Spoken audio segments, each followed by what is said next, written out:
चिंता बढ़ाइला cough syrup मार्गदर्शिका जारी कला स्वास्थ्य मंत्रालय 11 शिशु मृत्यु पर बढ़िला टेंशन। देश में एवं चिंता बढ़ाई कफ सिरप। मध्य प्रदेश और राजस्थान में कफ सिरप पी 11 जन शिशु मृत्यु पर एक्शन मोड को आसी सरकार। तेबे एहाकु दृष्टि रखी 2 वर्षर कम बयसर पिलांकु कफ सिरप देवाकु मना करिछि केंद्र स्वास्थ्य मंत्रालय।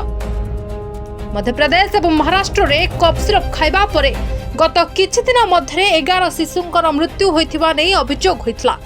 तेबे राजस्थान में मध्य काश पई सिरप खाइबा परे पिला माने मृत्युवरण करथिबा घटना सामना को आसितला। अन्यपटे परिस्थितिर गंभीरता को दृष्टि रखी केंद्र सरकार पिलामानंक पई कफ सिरप व्यवहार सीमित करबा पई एक गाइडलाइन जारी करछंती।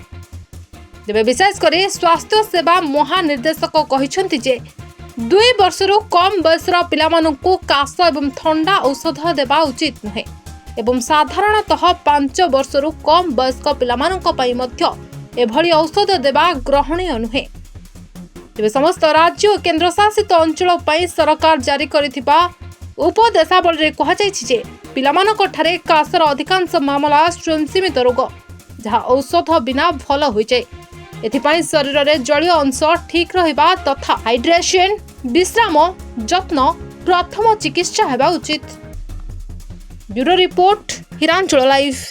तेबे एभली किछि गुरुत्वपूर्ण खबर देखिबाकू चाहंती आम चैनल को लाइक सब्सक्राइब और शेयर करो।